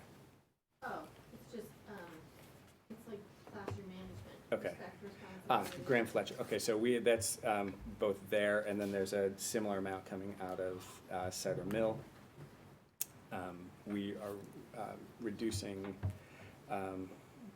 by $3,200. That was some curriculum support for the NGSS standards that we were going to provide to our teachers. Here. We eliminated responsive classroom training. That was $15,000, and that was plans that we had forthcoming. We reduced What was that training? responsive classroom, and so that's the. Do you want to explain responsive classroom? Oh, sure. So- It's like it's the community building piece, so it's that piece where they talk about morning meeting, hopes and dreams. It's sort of the tier 1 classroom management strategies. So that's work that's been ongoing for many years, and they've been working systematically to try to get all of their teachers, both at Miller and at Cider Mill, trained. So now not having that 15,000, how's it going to impact it then? Puts brakes on it. We had some other conferences, the Connecticut Arts Association, the National Arts Association. That was a small amount, that was $500, but that was reduced. Fran had some unexpended funds in her lines that we eliminated, so some of those are digital resources.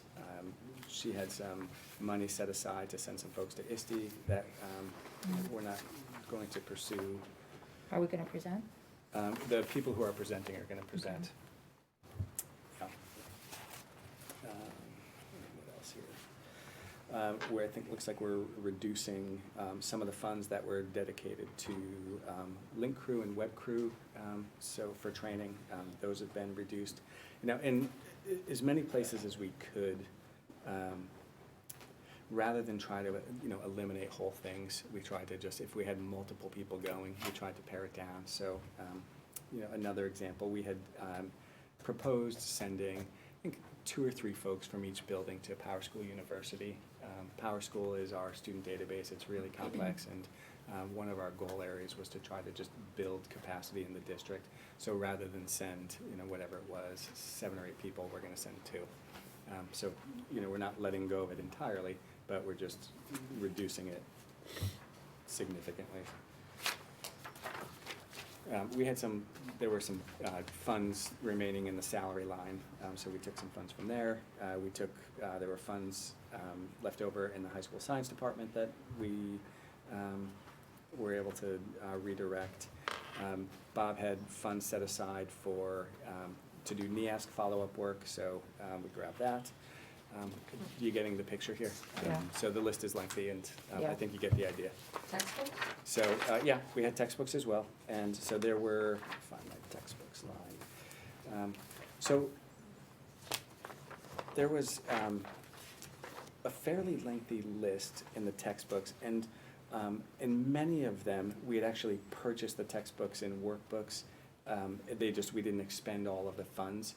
There was only, I think, the one case in the science department at the high school where they had, I think, a planned purchase that they didn't make, and so, and they weren't planning to make this year, so we took those. Let me see if there are any other specifics related to textbooks. And anything else that is important to raise? So other than the 15,000 for that responsive classroom training, everything else is just nickel and dimes, right? It's a lot of nickel and Yeah. diming. Yeah. New administrator induction program, 900. So a lot of it sounds like it's from PD, from professional There was development. a fair amount of it was Whatever's- PD. Yeah, I mean, it's like I said, it was looking for my summary sheet here. Salaries. Some in salaries. I think we probably grabbed a bit from the medical line. Some other. I get the bills for both sides, town and Board of Ed, and on a weekly basis, we run those bills and track them. Plus on top of what we're funding to see where that trend is. So our medical bills are still behind, in a good way, Yeah. of what we've been, so I'm monitoring that. And as I said before, if something, God forbid, spiked in a month, we've got our stop loss, so it never affects us anyway. Okay. So I'm monitoring that with different ones, our workers' comp and medical, dental even as well. That's been, that came down a little bit as well.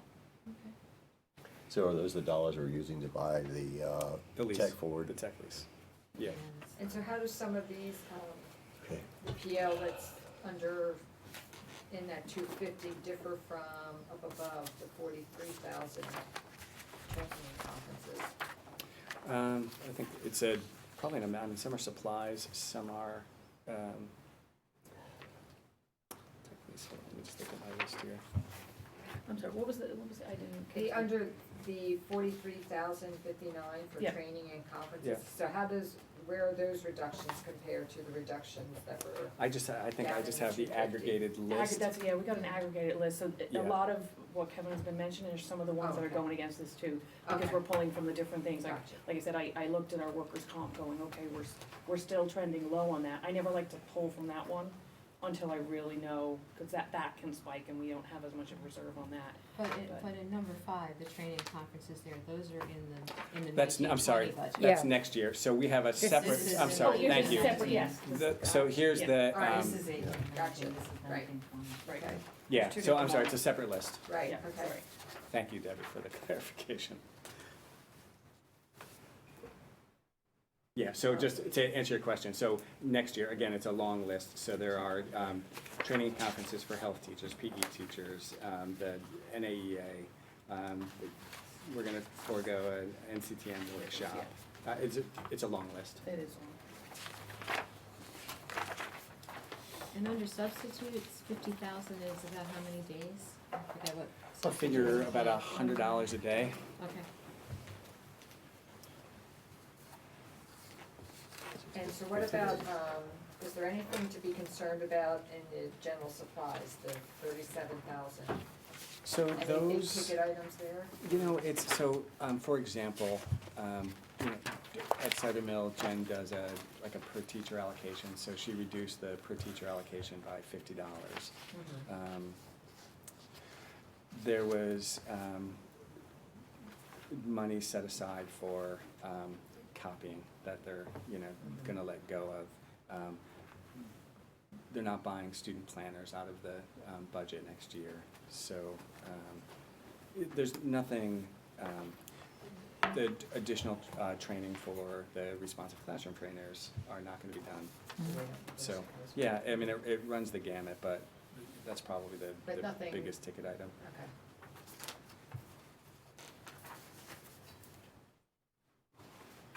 Yeah, and I think that's, you know, the strategy is to share the pain. And, you know, if you kind of go back to some of those guiding principles that we Yeah. began with, this is what the leadership team came up with. So then going back to the alternative school program and how we're funding that through the charter authority. So this was never meant to be, well, let's give it a try for a year as a pilot, and then we'll decide whether or not No. we're gonna continue. This was an all-in or It's in, nothing. yeah. So now we have money to do it and to start it. What about it's gonna be at least 2-3 years or more before Yes, so that it question even starts to break has even, come right? up, and we are committed to this. We Okay. would not start a program that we would let go of Right, in a okay. year, especially for some of our kids that we've identified as the most vulnerable. Right. And so this becomes, but what we've done now is, you know, dig So a how do hole we in our pay for it, budget. though? Well, that's the work we're doing.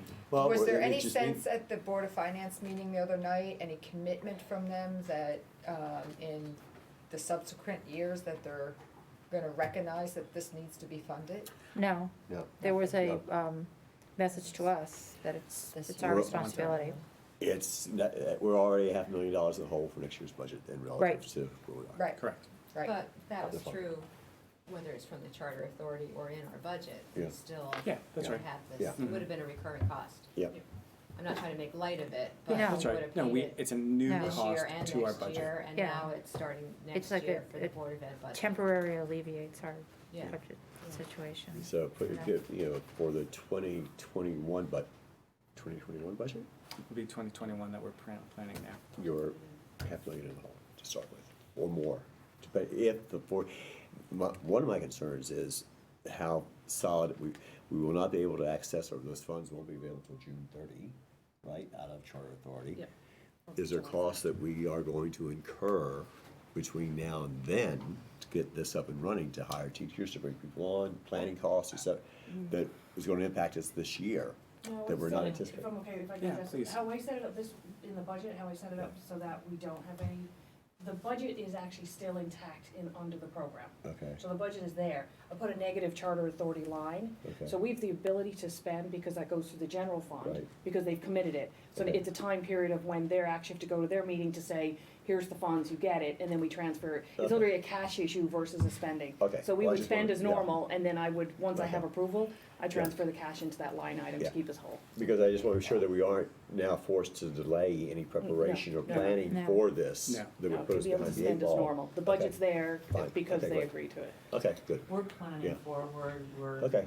we have That was my only anticipated question. openings Yeah. posted, we're Okay. trying to do as much as we can to All be right. ready, Yeah. and, you know, Okay, the bulk good. of our training Yeah. work was earmarked for summer anyway, Okay. because we won't have staff on Yeah. board until July 1. Okay, I just wanted to, okay, That's that's right, just my contracts concern. wouldn't start. Right, Right, contracts so wouldn't we- start until July everything's in 1 place. anyway, Okay, so. all right. Any other questions on the cuts? Something that has received a fair amount of attention this budget cycle is the continuing ed fund.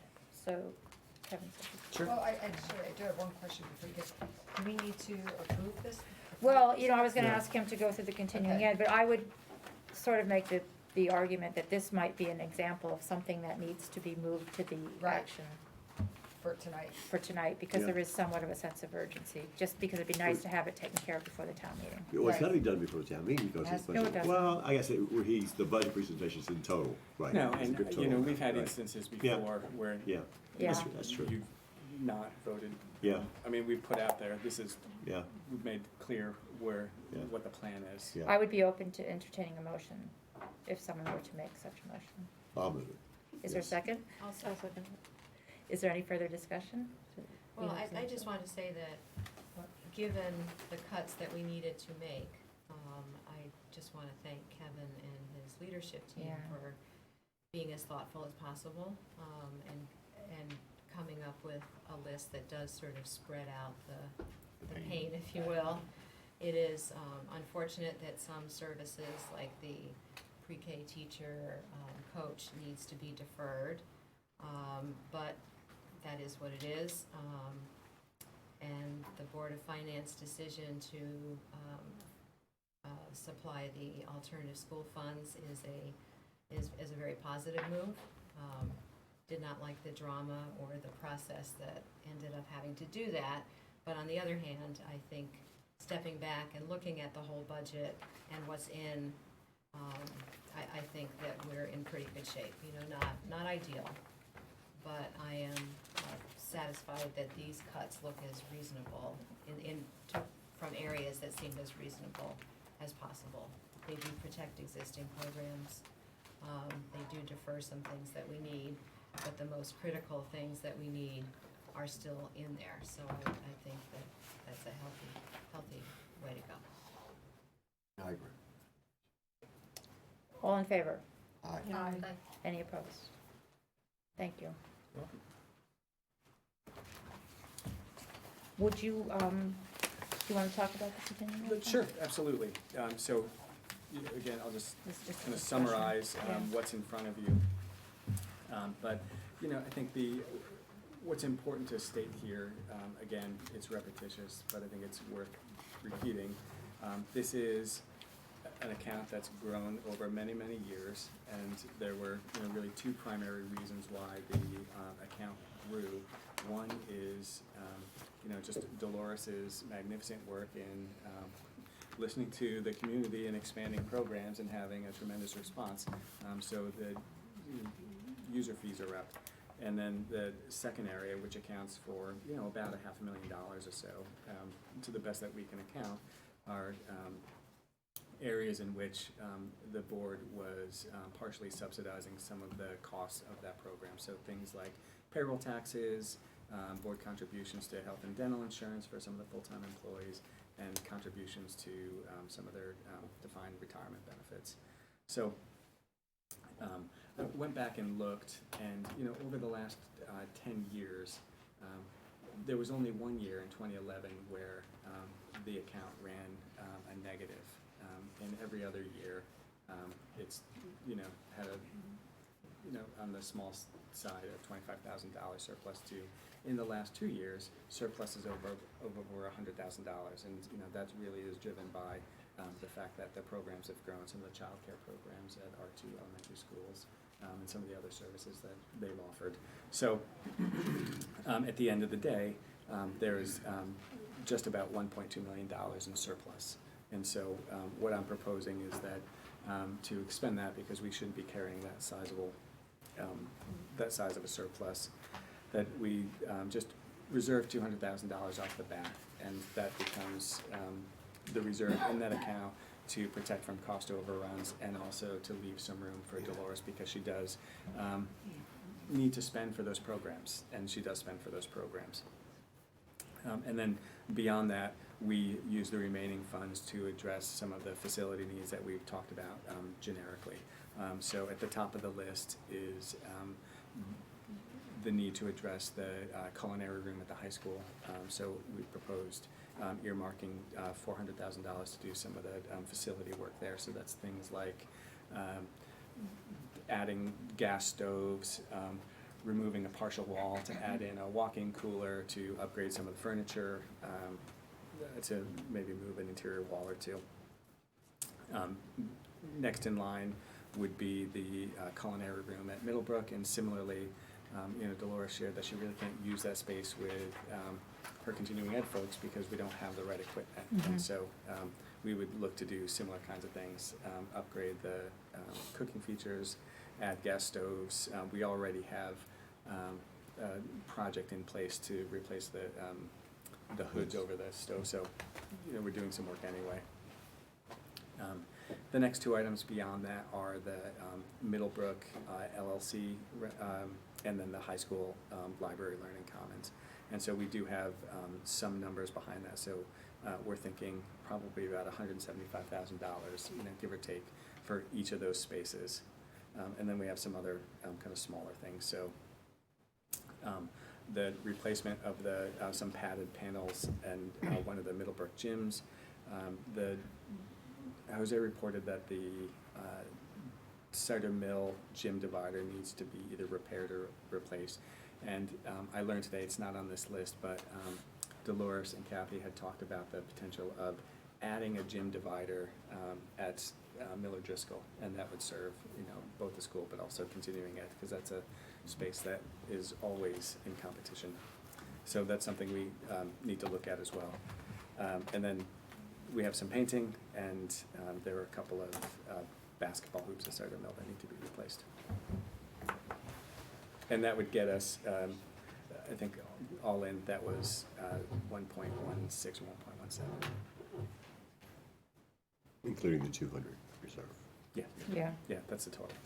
So, well, I would say that this is a great list. I'm happy to see these funds being used for this, because I think this is an appropriate use Yeah. of that money. I agree. So this is all very positive. And I'm assuming going forward, accounting-wise, we're changing things so that Yeah, the part same of the thing doesn't issue happen again. is because of our manual process Right, with our right. payroll, unfortunately. So, we're gonna be able to now pinpoint every person's expense, and it will go directly to where we set them up. Whatever school, whatever program, wherever they are, it will go directly, so it'll be an automatic process. Now it's like we have to find the people, who they are, track all their Right. expenditures. We've set a process up that we have an employee now that every payroll takes those employees and picks up every expenditure on that payroll and any related insurance. Okay. We do it and then we book it out monthly on an actual basis. So unlikely to ever get to that dollar amount again. No, I think, again, unless we choose to, Right. right? I Right, mean, that's a right. choice. I don't think it's the right choice, but that is a choice. And Right. there's the other note at the bottom that you might have Right. noticed, is that Yeah. I think, this is worthwhile for the policy committee to entertain, and, we can generate some policy proposals about how to govern the account too. Right, because it's been the practice to do facilities Yes. upgrade and enhancements, but it's been sort of the practice versus a written A policy, policy. right, I think that's a good So I idea. think that would be Mhm. great. Regarding the culinary rooms for both Middlebrook and the high school, when these funds, because the town, I don't know if this is falling in, I guess this doesn't fall into the budget because this is just monies we're using. So my No. question is, are we able to do this over the summer so that they're ready for the fall, or is that too soon to put this all together? I think we can move forward. I think it's the process will dictate when, and so, beginning with the culinary room, we have to sharpen up those numbers. I think we have to understand the full scope of the work, and then if there are permitting processes we need to go through. So that there's nothing that's sort of, We can line it up have a and we've got it all. proposal, yeah, Okay. so as, they don't have sometimes say time. shovel ready, none of these are Yeah. shovel ready. okay. But they will be, and we certainly can move forward. Mhm. Well, I took a quick tour of the culinary room during we should have mentioned the greenhouse opening. Yes. But anyway, I think the cabinets they're just hanging on the wall by a thread, because how many middle school students have come and taken things out and put things out, 6 periods a day. It's not hysterical, it's actually kind of sad, but they really are sort of just hanging there by a thread. There was at Middlebrook. At Yeah. Middlebrook, yeah. Thank you. Moving on to discuss and approve policy 5114, suspension, expulsion, removal from class. Is there a motion to approve? So moved? Second? I'll second. Any further discussion?